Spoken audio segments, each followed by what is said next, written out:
El rifle de plasma silbó 3 veces en la noche púrpura de Keras, 7 antes de que Marcus Chen pudiera siquiera procesar lo que sus ojos veían a través del visor térmico de su refugio. 6 figuras humanoides de casi 3 metros de altura, blindadas con exoesqueletos metálicos que brillaban bajo las 2 lunas, perseguían algo pequeño y ágil que corría entre los árboles cristalinos del bosque boreal, dejando un rastro irregular de sangre azul fosforescente sobre la nieve que nunca debería haber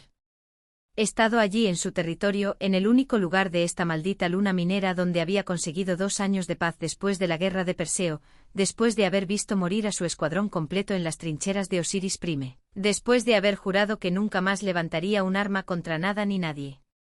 Pero ahí estaba la criatura que huía. No se corrigió mentalmente mientras ajustaba el zoom de su visor. No era una criatura, era un asterisco, ella asterisco, definitivamente femenina según los estándares de lo que fuera su especie. Piel azul pálida que brillaba con bioluminiscencia en patrones que parecían expresar terror puro, 4 ojos dorados dispuestos en arco sobre un rostro delicado y casi humano, cabello blanco que flotaba detrás de ella como si tuviera vida propia, un cuerpo esbelto enfundado en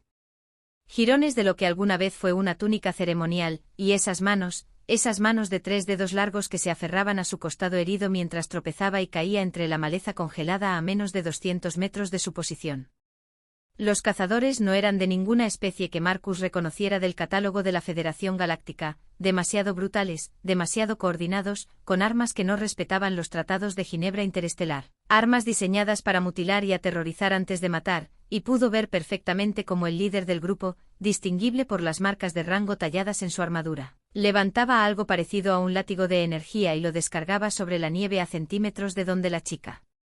alienígena intentaba arrastrarse detrás de una roca, produciendo una explosión de cristales de hielo que la hizo gritar con un sonido agudo y melódico que le atravesó el pecho a Marcus como un cuchillo al rojo vivo. Asterisco no es tu problema, asterisco, se dijo mientras sus manos traicionaban sus pensamientos y ya estaban sacando el rifle de francotirador M88 de su escondite en el sótano. Asterisco, déjala ir, déjalos ir, esto no es la guerra. No eres un soldado, ya no le debes nada a nadie, asterisco.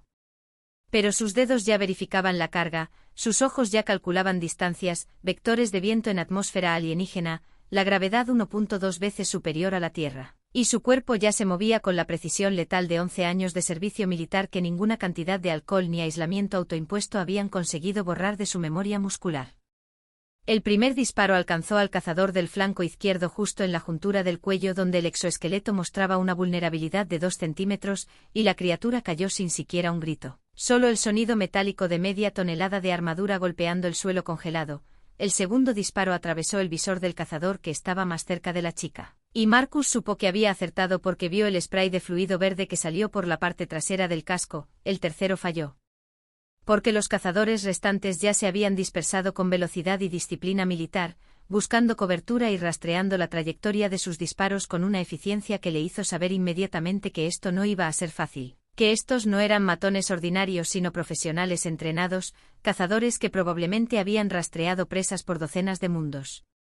Marcus ya estaba en movimiento, abandonando su posición elevada en el refugio, descendiendo por la ladera rocosa con el rifle colgado al hombro y la pistola de riel electromagnético en su mano derecha, maldiciendo su estupidez, maldiciendo su incapacidad para simplemente quedarse quieto y dejar que el universo siguiera su curso sin su intervención, pero al mismo tiempo sintiendo esa vieja y familiar claridad que solo llegaba en combate, ese estado mental donde el tiempo se volvía espeso como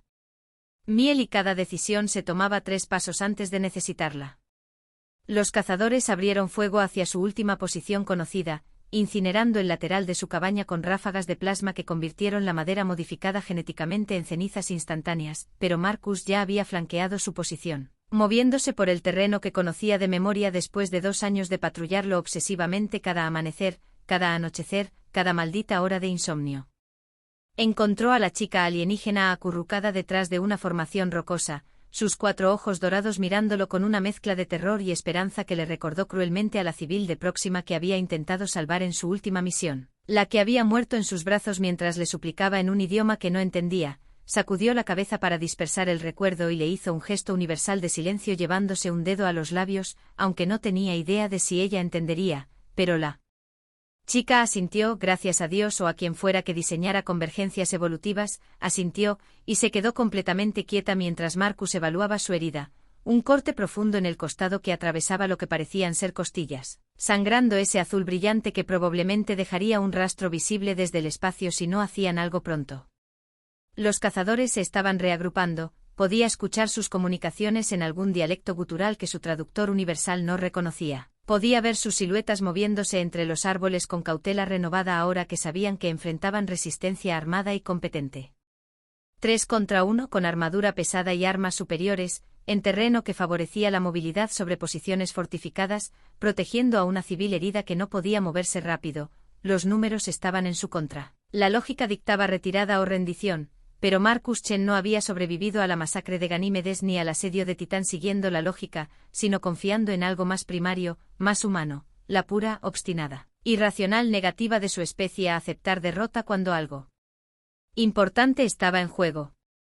Rasgó una tira de su propia camisa térmica y la presionó contra la herida de la chica, ignorando su pequeño jadeo de dolor, y le susurró: aguanta, solo aguanta un poco más. Sabiendo que probablemente no entendía las palabras pero apostando a que el tono llegaría donde el lenguaje fallaba, luego verificó su munición: 18 disparos en el rifle, 40 en la pistola de riel, 2 granadas electromagnéticas que había jurado nunca volver a usar. Estudió el campo de batalla con ojos que habían aprendido a leer terreno en 20 mundos diferentes, y sintió esa vieja sonrisa de combate estirando sus labios mientras susurraba para sí mismo: bien, hijos de puta. Os voy a enseñar por qué los humanos ganamos la guerra de Perseo aunque estábamos en inferioridad numérica de 10 a 1. Os voy a mostrar exactamente por qué humanidad, joder, sí, se convirtió en el grito de guerra que hizo temblar a media galaxia. La primera granada electromagnética salió de su mano en un arco perfecto calculado por instinto más que por pensamiento consciente, volando por encima de los árboles cristalinos para caer exactamente donde Marcus había predicho que el escuadrón de cazadores se reagruparía según su formación táctica estándar. Y la explosión resultante no fue el estallido ardiente del plasma sino algo mucho más vicioso, un pulso que frió todos los sistemas electrónicos en un radio de 15 metros convirtiendo esos hermosos exoesqueletos de alta tecnología en ataúdes de medio tonelada que inmovilizaron a 2 de los 3 cazadores restantes, y Marcus pudo escuchar sus rugidos de frustración mientras luchaban con sistemas hidráulicos muertos y servomotores fritos. El tercer cazador, el líder, porque por supuesto el líder había sido lo suficientemente inteligente para mantener distancia de sus subordinados, abrió fuego inmediatamente hacia la trayectoria de la granada. Pero Marcus ya había agarrado a la chica alienígena y la había levantado en sus brazos, sorprendido de descubrir que pesaba quizás 40 kilos a pesar de medir casi su altura, sus huesos evidentemente huecos o porosos como los de un ave, su cuerpo temblando contra el suyo mientras corría en zigzag entre la cobertura, sintiendo el calor de los disparos de plasma pasando tan cerca que chamuscaron su chaqueta y dejaron el olor a ozono quemado en el aire helado. Ella dijo algo en su idioma musical y urgente, sus manos de 3 dedos aferrándose a su cuello, y aunque Marcus no entendía las palabras, el tono era inconfundible: gratitud mezclada con disculpa, como si ella sintiera que ser rescatada era una carga que no debería haberle impuesto. Cállate, le dijo sin malicia mientras se deslizaba detrás de un afloramiento rocoso, bajándola con cuidado antes de asomarse para evaluar la situación. Los 2 cazadores inmovilizados estaban intentando salir de sus armaduras, un proceso que les tomaría al menos 2 minutos según los movimientos torpes que podía ver, pero el líder estaba avanzando con precisión letal, usando cobertura como un profesional, y Marcus pudo ver ahora detalles que la distancia había ocultado antes: cicatrices, rituales talladas en el metal de su armadura, trofeos colgando de su cinturón que definitivamente parecían ser partes de cuerpos de diversas especies, y peor aún, ese cazador llevaba no solo armas de energía sino también armas físicas, cuchillos y hojas que brillaban con algo más que simple metal, probablemente veneno o nanotecnología diseñada para desgarrar carne de maneras que la medicina moderna tendría problemas sanando. Marcus tomó una decisión en medio segundo: no podía ganar un tiroteo prolongado contra armadura de ese calibre con solo armas pequeñas, así que haría lo que los humanos siempre habían hecho mejor que cualquier otra especie en la galaxia, lo que había aterrorizado a los Cres durante la guerra de Perseo, lo que había convertido a la humanidad de recién llegados a jugadores principales en solo 3 generaciones de contacto interestelar: ser absolutamente, incomprensiblemente impredecible. Dejó el rifle, sacó su cuchillo de combate, simple acero al carbono de Toledo modificado, ninguna tecnología alienígena sofisticada, solo artesanía humana de 1000 años de edad perfeccionada, y se lanzó directamente hacia el cazador líder con un grito que salió de algún lugar primitivo de sus pulmones, un rugido de batalla que habría sido familiar para sus ancestros en las trincheras de Verdún o las playas de Normandía. El cazador titubeó solo una fracción de segundo, porque ninguna presa en su experiencia cazando por 50 mundos había cargado hacia él, y esa fracción de segundo fue todo lo que Marcus necesitó para cerrar la distancia, deslizarse bajo el arco de ese látigo de energía, y hundir su cuchillo no en la armadura sino en la junta expuesta detrás de la rodilla izquierda, retorciéndola mientras el cazador aullaba y colapsaba parcialmente. El contraataque fue brutal e inmediato. Un puño blindado del tamaño de su cabeza lo golpeó en las costillas con fuerza suficiente para lanzarlo 3 metros hacia atrás, y Marcus sintió al menos 2 costillas quebrarse con un chasquido nauseabundo. El aire abandonando sus pulmones en una ráfaga dolorosa mientras rodaba por la nieve púrpura escupiendo sangre roja brillante que contrastaba obscenamente con el azul fosforescente ya manchando el suelo. El cazador se levantaba, cojeando pero lejos de estar derrotado, y Marcus pudo ver ahora su rostro a través del visor, reptiliano, con escamas verde oscuro y ojos amarillos verticales que brillaban con algo que podría haber sido respeto o podría haber sido solo anticipación de una matanza satisfactoria. Humano, siseó el cazador en comercio galáctico estándar distorsionado por una boca no diseñada para esos sonidos, guerrero digno, tu cráneo, honor en mi colección. Marcus escupió más sangre y sonrió con dientes rojos, ven a buscarlo, lagartija. Entonces la chica alienígena hizo algo que ninguno de ellos esperaba. Se levantó a pesar de su herida y cantó no palabras sino tonos puros que resonaron en frecuencias que hicieron que los cristales del bosque vibraran en simpatía, y Marcus vio con asombro creciente cómo esos árboles cristalinos comenzaron a brillar, a pulsar, a enfocar y amplificar su voz hasta que el sonido se convirtió en algo casi físico, una onda de presión que hizo que el cazador se tambaleara y se agarrara el casco. Como si le estuvieran perforando el cerebro. Marcus no desaprovechó el regalo. Ignoró sus costillas rotas, ignoró el dolor que hacía que cada respiración fuera agonía, agarró la pistola de riel que había caído de su cinturón, y vació el cargador completo en el visor del cazador a quemarropa. 40 proyectiles hipersónicos de tungsteno que atravesaron el cristal reforzado y el cráneo detrás de él con eficiencia mecánica y brutal. El silencio que siguió fue roto solo por su respiración trabajosa y el canto ahora debilitado de la chica mientras colapsaba nuevamente, su piel perdiendo bioluminiscencia hasta palidecer a un azul casi blanco. Los otros 2 cazadores finalmente habían escapado de sus armaduras y estaban evaluando la escena, su líder muerto, 2 de sus compañeros muertos, enfrentando a un humano obviamente herido pero que acababa de demostrar precisamente porque la humanidad tenía una reputación en la galaxia que era 50% admiración y 50% terror. Marcus los apuntó con su rifle recogido con una mano temblorosa, y esperó. Ellos se miraron entre sí, intercambiaron palabras guturales en su idioma, y tomaron la única decisión lógica que les quedaba, retirarse hacia donde fuera que hubieran dejado su nave, arrastrándose entre los árboles como sombras derrotadas, pero no antes de que uno de ellos marcara un árbol con algún tipo de símbolo que brilló rojo antes de desvanecerse, una marca que Marcus supo instintivamente era una promesa de retribución futura. Cuando estuvieron seguros de que se habían ido, Marcus cayó de rodillas junto a la chica, verificando su pulso, o lo que esperaba que fuera un pulso, en su cuello delgado, sintiendo un ritmo rápido y asustado pero estable bajo su piel sorprendentemente cálida. Ella abrió 2 de sus 4 ojos, esos iris dorados enfocándose en él con lo que podría haber sido gratitud o podría haber sido simple delirio por pérdida de sangre, y susurró algo que su traductor finalmente captó fragmentos en mi nombre. Lyrae, tú salvaste los que Tara nunca perdonan, ellos volverán con más lo siento mucho, lo siento. Marcus la levantó nuevamente, cada movimiento enviando lanzas de agonía a través de sus costillas rotas, y comenzó el doloroso viaje de vuelta a su cabaña medio destruida, murmurando, no te preocupes princesa, que vengan, ya pensaremos en algo. Los humanos somos buenos improvisando, aunque parte de su cerebro ya estaba gritando que había cometido un error terrible, que había roto su autoimpuesto exilio, que había pintado una diana en su espalda que probablemente resultaría en su muerte. Pasó la noche en vela, alternando entre tratar la herida de Lyrae con su kit médico básico. Sorprendentemente la espuma biocelular funcionó a pesar de la química alienígena, y fortificar lo que quedaba de su refugio, preparándose para lo que vendría, sin saber que cuando amaneció bajo las 2 lunas de Keras, 7, ya había una nave entrando en órbita, una nave más grande y más letal que la que habían usado los cazadores, llevando al guerrero cuyo nombre hacía temblar a 200 sistemas estelares. Ketara Zan, señor de la guerra de la flota carmesí, campeón de las arenas de sangre. conquistador de 1000 batallas y hermano mayor de cierta chica de piel azul y 4 ojos dorados que ahora dormía febrilmente en el catre de un humano solitario que solo había querido que lo dejaran en paz.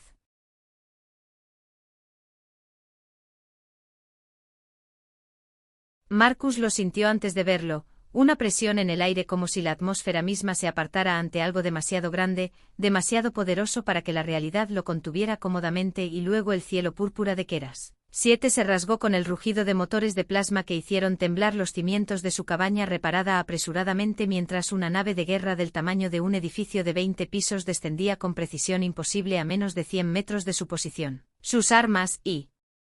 Marcus podía contar al menos 30 torretas de plasma de grado militar, todas apuntando directamente hacia él con intención letal que no necesitaba traducción. Lyrae despertó instantáneamente del sueño febril en el que había pasado las últimas 18 horas, sus 4 ojos dorados abriéndose de par en par con una mezcla de alivio y horror absoluto. Y susurró en comercio galáctico que finalmente podía hablar coherentemente gracias a los estimulantes médicos, o no, o ancestros no están, es mi hermano, él va a matarte, él va a destruir este planeta entero, tú no entiendes, él es el Ketara, el que camina en sangre, el que nunca ha perdido. Nunca ha retrocedido, nunca ha mostrado misericordia a nadie que haya tocado a su familia.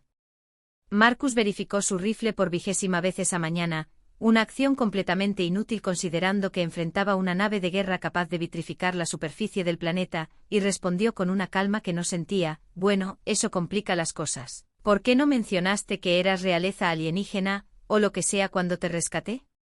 Antes de que ella pudiera responder, la rampa de desembarco de la nave se abrió con un siseo hidráulico y el asterisco emergió. Ketara Zan era casi 4 metros de pura masa muscular enfundada en una armadura que parecía hecha de metal negro líquido que se movía y fluía con su cuerpo, cubierta con inscripciones en un idioma que Marcus no reconocía pero que pulsaban con luz roja como venas llenas de sangre ardiente. Su rostro era similar al de los cazadores que Marcus había matado pero magnificado. Perfeccionado con escamas azul oscuro que brillaban con un patrón de guerra bioluminiscente, cuernos que se curvaban hacia atrás desde su cráneo, y ojos. Esos ojos dorados idénticos a los de Lyrae pero llenos de una furia fría y calculadora que había visto 1000 campos de batalla y emergido victorioso de todos, que se clavaron en Marcus con la promesa de violencia inconmensurable. Detrás de él marchaban 50 guerreros, cada uno equipado con armamento que haría llorar de envidia a un marine colonial. Moviéndose en formación perfecta que hablaba de disciplina absoluta y entrenamiento que probablemente había matado a la mitad de los reclutas antes de graduarse.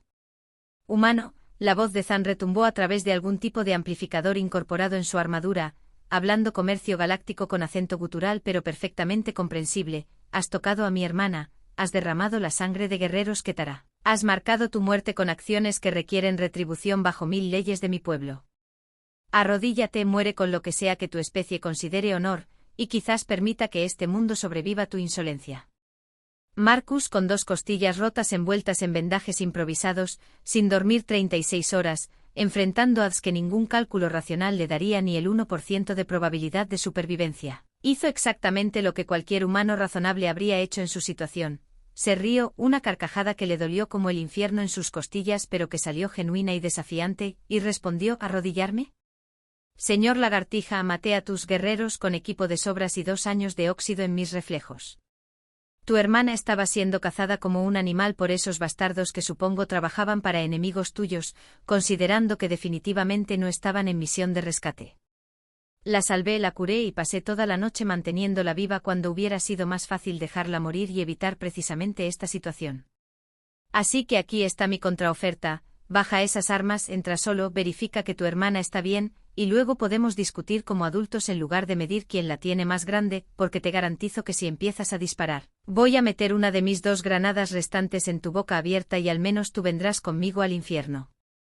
El silencio que siguió fue absoluto, los 50 guerreros se tensaron, preparándose para vaporizar al humano insolente a una señal de su líder, pero Zan levantó una mano masiva en un gesto de detención, y algo cambió en su expresión. La furia fría se mezcló con algo que podría haber sido sorpresa o podría haber sido el inicio de respeto.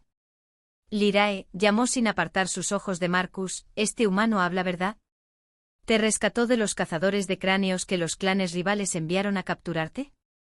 La voz de Lyrae sonó desde dentro de la cabaña, débil pero firme: hermano, él mató a 3 de ellos por mí, un desarmado contra 6, y cuando podría haber huido me cargó mientras estaba herido. Y ha mostrado más honor en 2 días que muchos guerreros muestran en vidas enteras. Si lo matas nunca te perdonaré, por los ancestros juro que renunciaré a nuestro clan y tu nombre será ceniza en mi boca. Zan procesó esto, sus ojos todavía evaluando a Marcus con la mirada de un depredador apex estudiando algo que no encajaba en categorías conocidas, y luego hizo algo inesperado, se quitó el casco, revelando un rostro que era sorprendentemente expresivo, capaz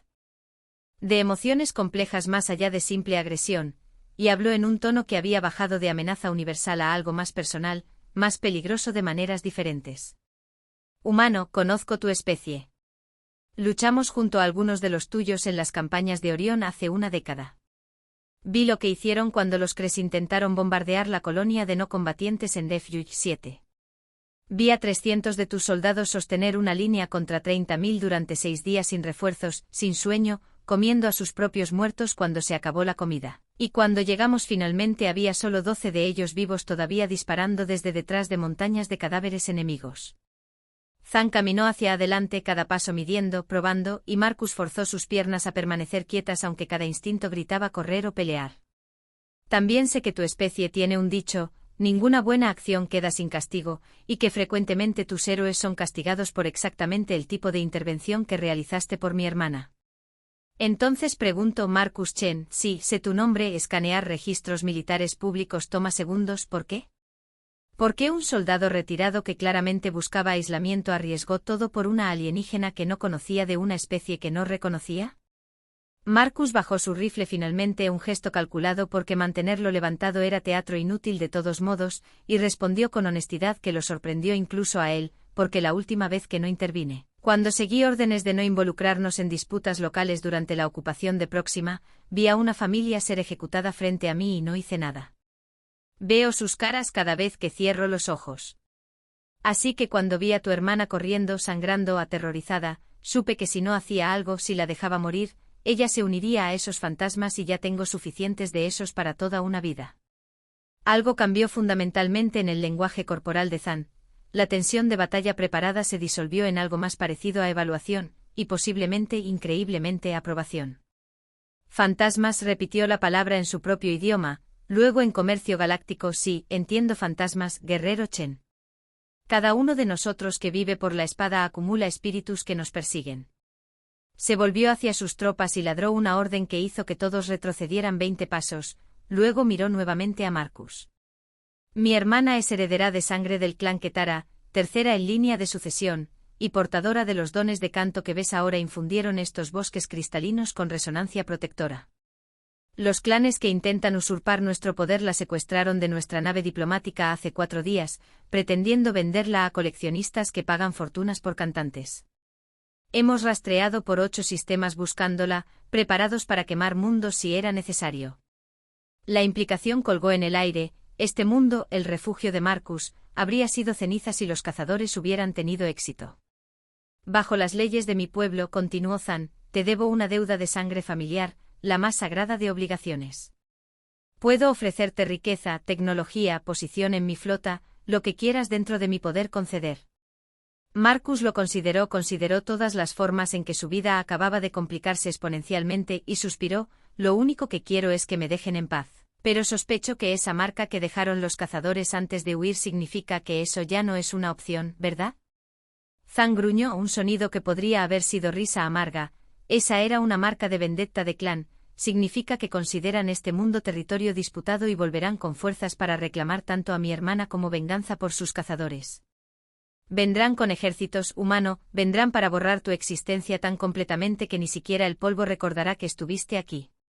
Marcus miró su cabaña quemada parcialmente, el bosque cristalino que había llegado a amar en su aislamiento, el cielo púrpura que había sido su paz por 2 años, y sintió esa vieja furia familiar construyéndose en su pecho, esa terquedad humana que había desconcertado a la galaxia desde que la humanidad tocó las estrellas. Bien, dijo tranquilamente, peligrosamente, que vengan, pero esta vez no pelearé solo, ¿verdad, señor de la guerra?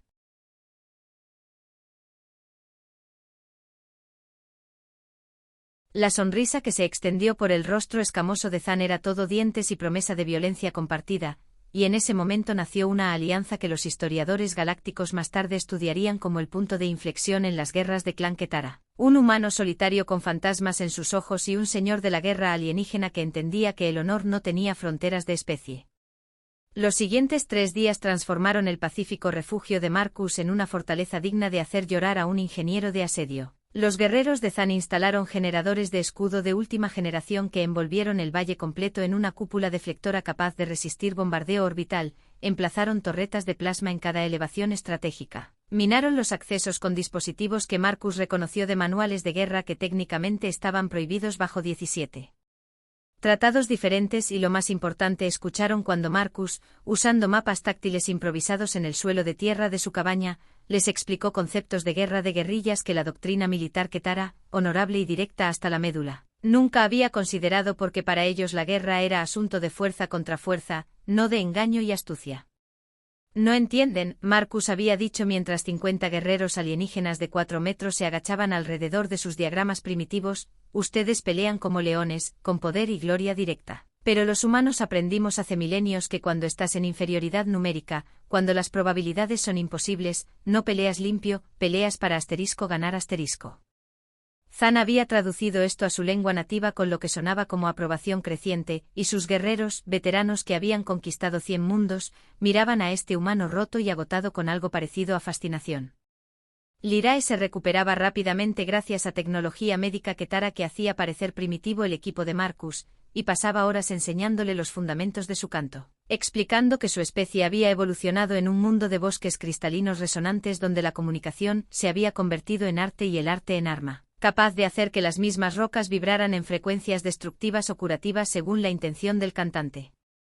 Cuando cantaba durante el ataque le explicó con sus 4 ojos brillando suavemente en la penumbra de la cabaña, estaba pidiendo a los cristales que protegieran a mi protector, tú, Marcus, y ellos respondieron porque tu intención era pura, porque salvaste sin esperar recompensa, y el universo reconoce ese tipo de heroísmo incluso si los seres inteligentes a veces lo olvidan.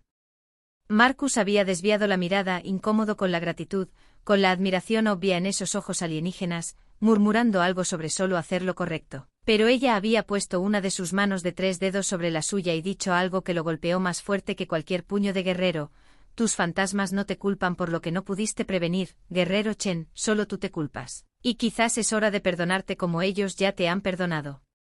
Él no había sabido qué decir a eso, así que había hecho lo que los humanos hacen cuando las emociones amenazan con desbordarlos, se había enfocado en preparativos tácticos, en números y probabilidades, en cualquier cosa excepto sentimientos que había enterrado bajo 2 años de aislamiento.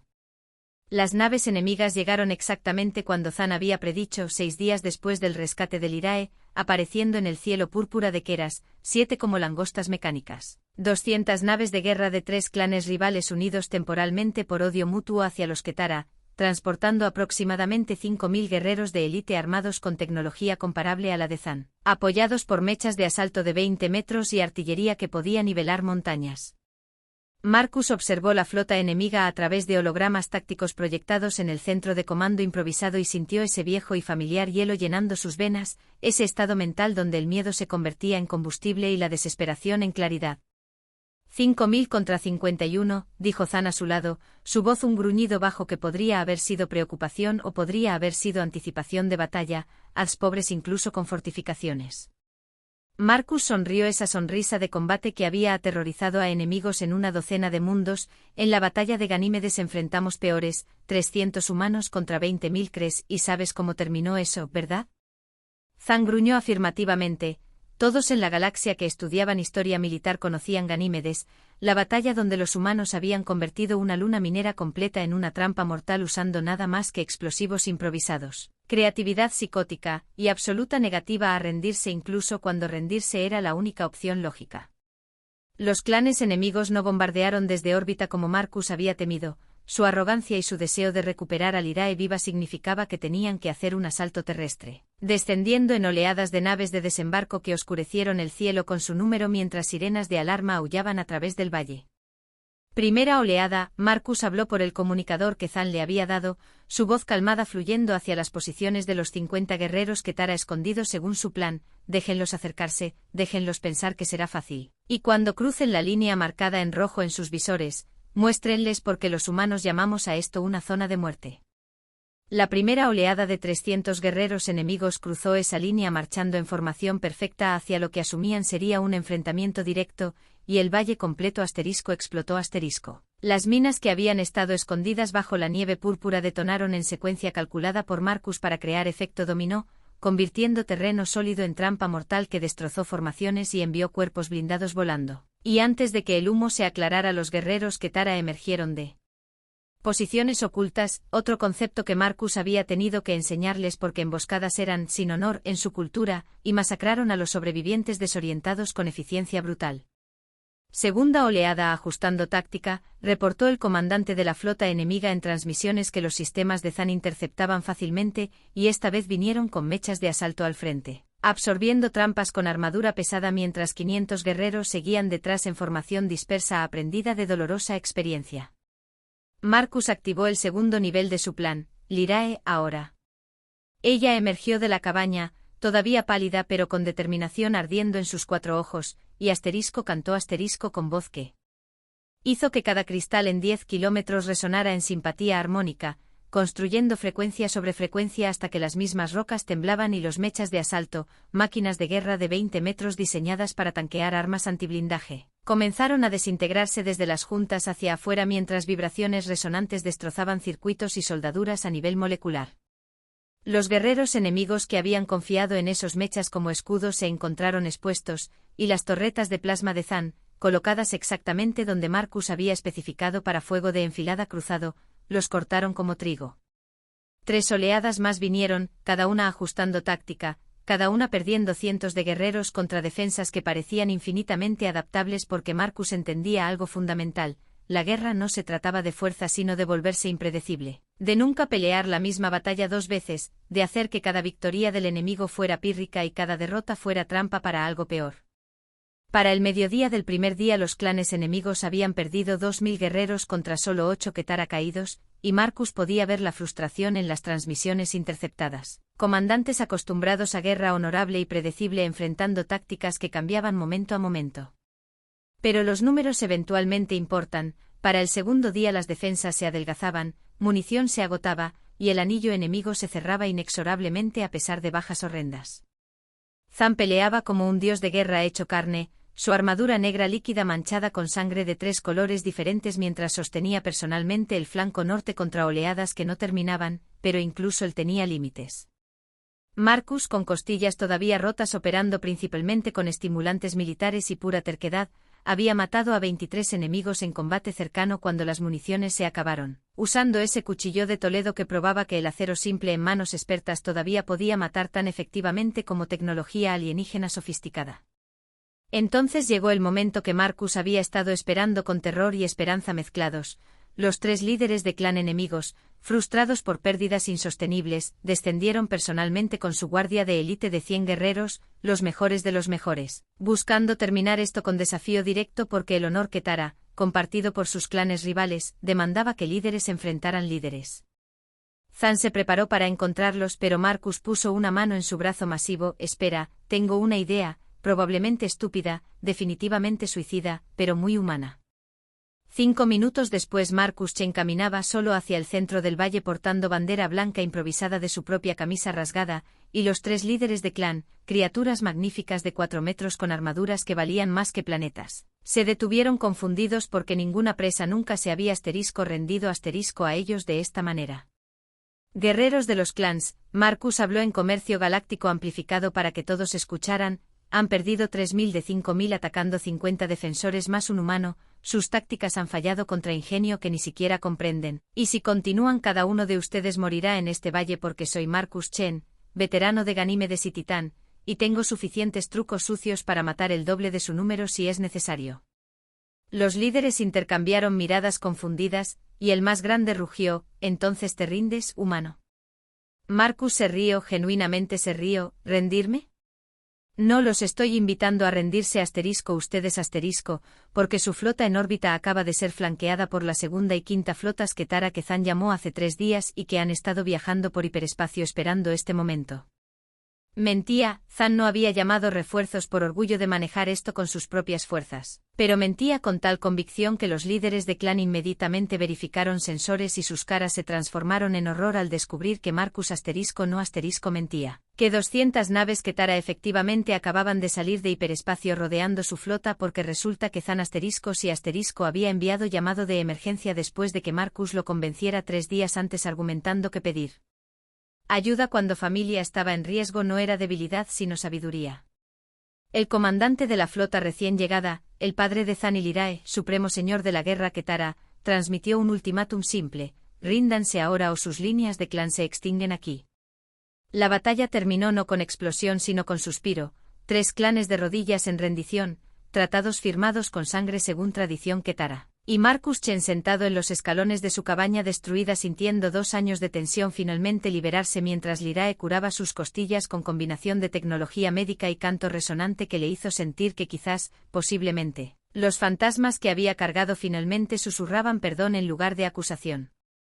Zan se sentó junto a él, ridículamente grande en los escalones diseñados para humanos, y habló tranquilamente: mi padre ofrece formalmente posición en nuestra flota, humano Chen, como estrategos de tácticas no convencionales. Rango equivalente a señor de guerra menor con recursos para reclutar tu propio escuadrón. Marcus miró el cielo púrpura, las 2 lunas que había llegado a amar, el bosque cristalino que ahora cantaba suavemente en armonía con Lyrae incluso cuando ella no vocalizaba. Y se dio cuenta de que el aislamiento que había buscado nunca había sido sobre estar solo sino sobre huir de conexiones que temía perder nuevamente. Acepto, dijo finalmente bajo una condición: este valle se mantiene como está, protegido, porque a veces incluso guerreros necesitan recordar que porque peleamos importa tanto como peleamos. Zan extendió su mano masiva, Marcus la tomó con su pequeña mano humana, y en ese apretón se selló algo más grande que alianza: respeto entre especies que reconocían en la otra esa chispa de tercera determinación que convierte sobrevivientes en héroes. Las estrellas continuaron girando sobre Keras 7, pero la historia que comenzó con un humano solitario salvando una chica alienígena de cazadores se convirtió en leyenda que se susurraba en 500 mundos, la historia de cómo los humanos, esa especie joven y loca que se negaba a aceptar imposibilidades, había enseñado a los guerreros más feroces de la galaxia que el verdadero honor no estaba en morir gloriosamente sino en vivir lo suficiente para proteger a los que no pueden protegerse a sí mismos y que a veces la mayor victoria era la que convertía enemigos en aliados y dolor pasado en fuerza futura. Y cuando Marcus Chen finalmente soñó esa noche, los fantasmas que visitaron no traían acusaciones sino despedidas, porque había hecho lo que ellos no pudieron, sobrevivió lo suficiente para encontrar redención.